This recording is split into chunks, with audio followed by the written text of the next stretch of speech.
Berbicara tentang Manggarai, merupakan salah satu kawasan padat penduduk yang ada di DKI Jakarta. Manggarai juga menyimpan banyak sejarah. Sejarah itu tertoreh dari masa ke masa. Namun, wajah Manggarai saat ini tentu sangat berbeda. Ada satu hal yang pasti terlintas di benak masyarakat Jakarta kalau mendengar kata Manggarai. Apalagi kalau bukan soal tawuran antar warga. Entah sejak kapan dan apa akar masalah awalnya, yang jelas tawuran antar warga di Manggarai sudah terjadi sejak dulu dan sering pecah setiap tahunnya. Di wilayah Manggarai ini, ada seorang preman pentolan tawuran bernama Bang Adi Bintang. Dia adalah salah satu pentolan geng di Manggarai yang kerap memimpin aksi tawuran. Adi Bintang sebenarnya adalah seorang perantau dari daerah. Ia terpaksa harus merantau ke Jakarta karena sudah putus asa di kampung, di mana dia tidak bisa melanjutkan sekolahnya karena terbentur masalah biaya. Setelah lulus SMP, banyak dari teman-temannya yang mengajak Adi Bintang untuk melanjutkan ke sekolah SMA, yang letaknya jauh dari kampung. Namun, keluarga Adi Bintang tentu tidak sanggup untuk membiayai sekolah anaknya. Maklum, ibunya Adi Bintang hanyalah seorang buruh serabutan. Begitupun dengan bapaknya. Keadaan semakin sulit dan genting saat rumah Adi Bintang diobrak-abrik oleh pemilik toko di kampung itu, yang marah karena keluarga Adi Bintang tidak bisa membayar utang sebuah TV tabung yang dulu dibelinya. Pemilik toko sudah sangat jengkel karena utang keluarga Adi Bintang yang menumpuk dan tak kunjung dibayar. Suatu hari, Adi sedang main di rumah Agung yang juga putus sekolah. Agung mengajak Adi Bintang untuk pergi ke Jakarta demi mencari pekerjaan. "Kita harus nekat di Jakarta, pasti banyak pekerjaan," ucap Agung. "Kau ada kenalankah di Jakarta?" tanya Adi Bintang, dan Agung hanya menggelengkan kepala. "Terus, kita tinggal di mana?" Adi Bintang kembali bertanya. "Emperan saja untuk sementara. Aku yakin kita pasti dapat pekerjaan. Setelah itu, kita sewa kos-kosan," kata Agung. Adi Bintang terdiam sejenak, dia pun mengiyakan ajakan temannya itu. Agung tidak punya pilihan kalau dia terus-terusan tinggal di kampung. Maka semua akan jadi tambah rumit. Malam itu, Adi Bintang izin baik-baik kepada kedua orang tuanya. "Pak, Adi mau merantau ke Jakarta. Adi mau kerja di sana," ucap anak itu. "Mau kerja apa di sana, Nak?" tanya bapaknya. "Apa saja, Pak, yang penting halal dan menghasilkan," ucap Adi Bintang. "Sama siapa ke sana?" tanya ibu. "Adi sama Agung, Bu," timpal Adi Bintang. Kedua orang tuanya terdiam sejenak, dan mereka pun mengizinkan anaknya untuk merantau ke Jakarta. Singkat cerita, keesokan harinya Adi Bintang berangkat bersama Agung ke Jakarta. Mereka nebeng mobil pick-up pasir menuju terminal bus.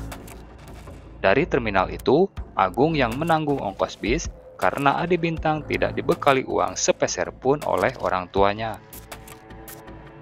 Perjalanan dari terminal bis ke Jakarta memakan waktu sekitar 5 jam. Mereka sempat tertidur di perjalanan. Menjelang sore, Adi Bintang dan Agung akhirnya tiba di terminal Kalideres. Mereka pun turun dari bis dan seketika saja mereka terkesima dengan keramaian kota Jakarta.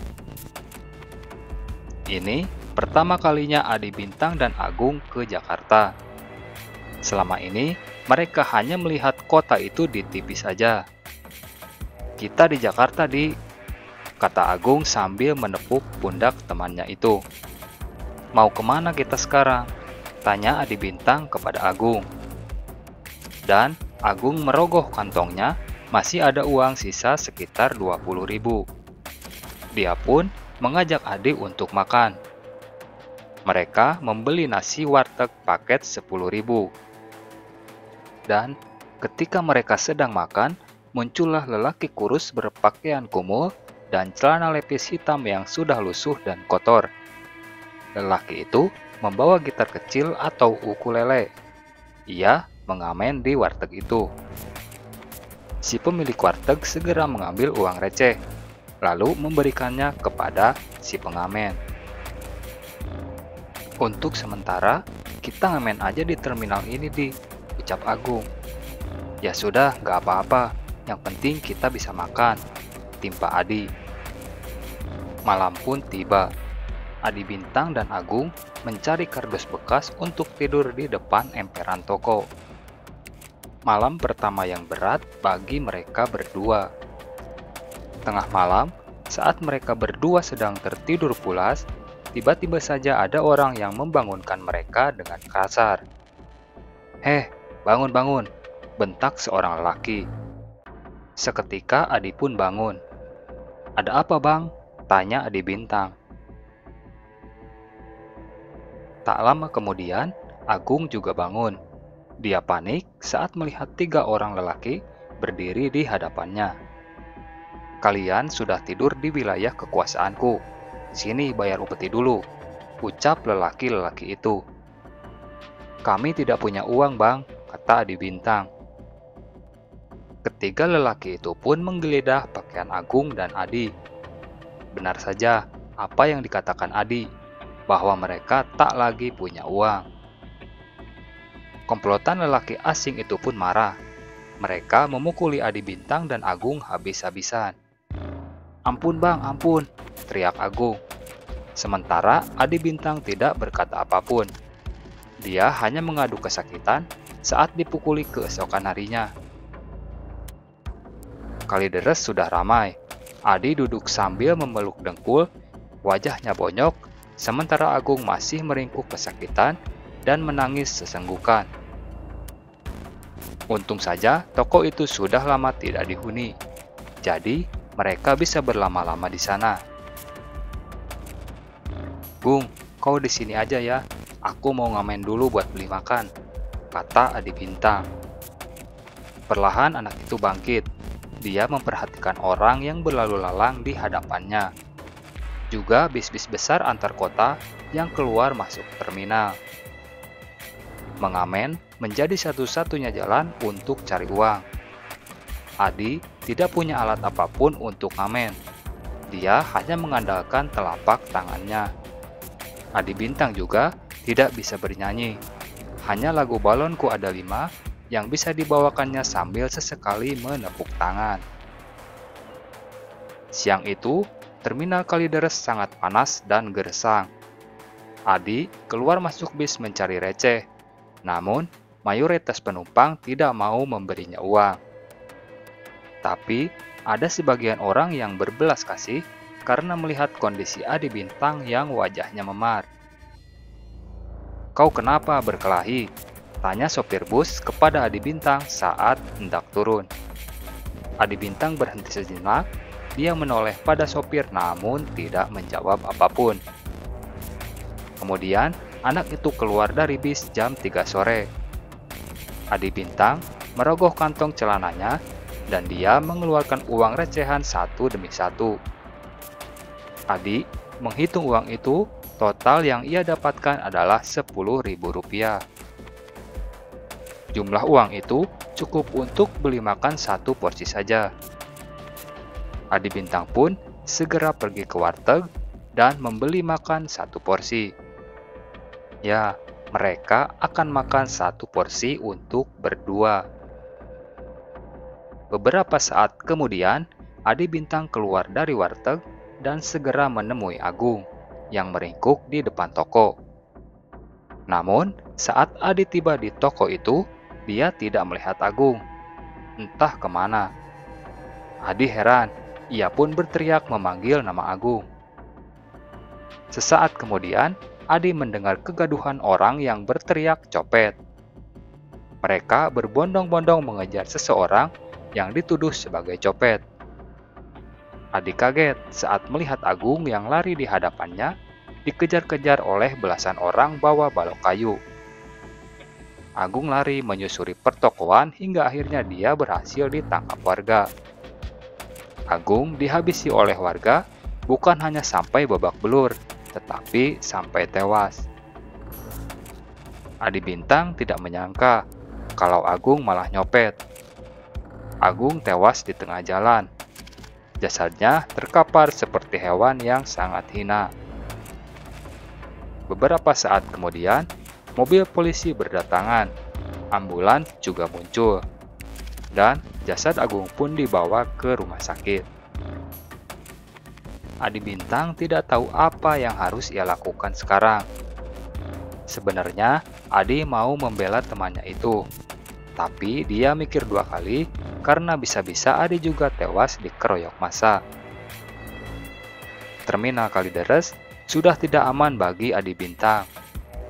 Dia memutuskan untuk pergi dari terminal itu.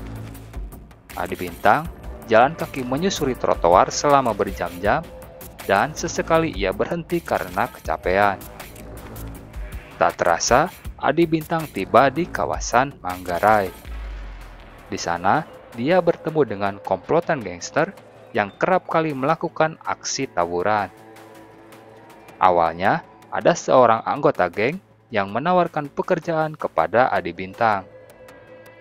Adi kira pekerjaannya normal-normal saja seperti kuli bangunan atau setim motor. Tapi ternyata pekerjaan yang dimaksud itu adalah jadi anggota gangster. Adi diberi makanan oleh komplotan orang itu. Mereka tinggal di Manggarai dan jadi sahabat karibnya.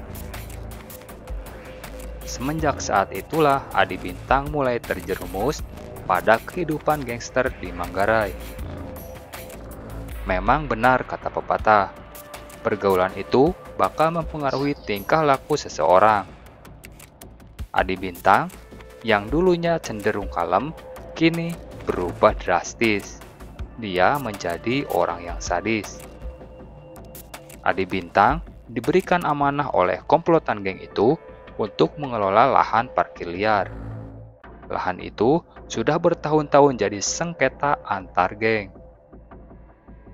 Adi, lu jangan sesekali lengah karena yang lu jaga ini adalah lahan panas. Bisa jadi ada yang menyerang lu secara tiba-tiba. Ucap salah satu anggota geng kepada Adi. Pagi-pagi sekali, Adi dan teman satu gengnya nongkrong di lahan parkir sambil menikmati rokok dan kopi. Kemudian, belum juga rokok yang dihisapnya habis, tiba-tiba saja terdengar suara teriakan dari kejauhan. "Woi!" teriak lelaki gondrong dari kejauhan. Dia menenteng balok kayu. Lelaki gondrong itu musuh geng Adi Bintang. Dia sengaja datang ke lahan parkir itu untuk merebut daerah kekuasaan. Nama lelaki gondrong itu adalah Bang Bimo. Dia memang jagoan karena dikenal pandai sekali berkelahi. Dan pagi ini Bang Bimo akan melawan 3 orang sekaligus, yaitu Adi Bintang dan kedua temannya. "Berdiri, kita harus gimana nih?" tanya temannya Adi. "Lawanlah, masa kita kalah? Lihat, dia cuma sendiri," kata Adi Bintang. Akhirnya mereka pun berkelahi. Bang Bimo menyabetkan balok kayu pada 2 rekannya Adi. Namun mereka sempat menghindar. Tapi Bang Bimo ini sangat lincah. Dia dengan sekejap mampu menumbangkan kedua lelaki itu. Kini hanya tinggal Adi Bintang yang tersisa. Mereka berduel 1 lawan 1. Adi Bintang mencari celah untuk menghantamkan pisaunya ke tubuh Bang Bimo. Namun dia selalu gagal, karena gerakan Bang Bimo sangat lincah. Lalu, dengan sekali sabetan saja, Bang Bimo berhasil menghantamkan balok kayunya ke kaki kanan Adi Bintang. Dan Adi pun tumbang. Adi Bintang meringis kesakitan. pisaunya juga mental. Kemudian, Bang Bimo tidak mau membuang kesempatan. Dia mengacukan baloknya hendak menghantamkan ke kepala Adi Bintang. Untung saja, Adi Bintang berhasil menghindar dengan sisa tenaga yang ada. Adi Bintang meraih pisaunya, lalu menghantamkan pisau itu ke pahanya Bang Bimo. Lelaki itu pun tumbang, dia kesakitan. Kemudian, Adi Bintang menempelkan pisaunya tepat di leher Bang Bimo. Ini peringatan terakhir, kalau lu berani mengusik lahan parkir ini lagi, gua nggak akan segan-segan mengirim lu ke akhirat, kata Adi Bintang. Ampun, ampun, ampun, ucap Bang Bimo. Adi Bintang melukai lengan kanan Bang Bimo agar balok kayu itu lepas dari tangannya. Bang Bimo berteriak kesakitan. Dia pun kabur sambil terpincang-pincang. Setelah mengalahkan Bang Bimo, reputasi Adi Bintang melonjak drastis. Dia semakin dihargai oleh gengnya. Bulan demi bulan berlalu, geng Adi Bintang kembali berkonflik dengan geng yang ada di Manggarai. Kali ini bukan main-main.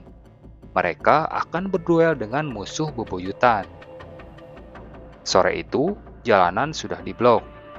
Adi Bintang berdiri paling depan, sementara teman-temannya berkumpul di belakang. Adi Bintang kaget saat melihat lelaki yang saat ia kenal wajahnya itu adalah lelaki yang dulu pernah memukuli Adi Bintang dan Agung. "Heh, ternyata lu masih hidup," kata lelaki itu, sebutannya Bang Gepeng. "Lu tahu nggak, temen lu itu gua yang fitnah.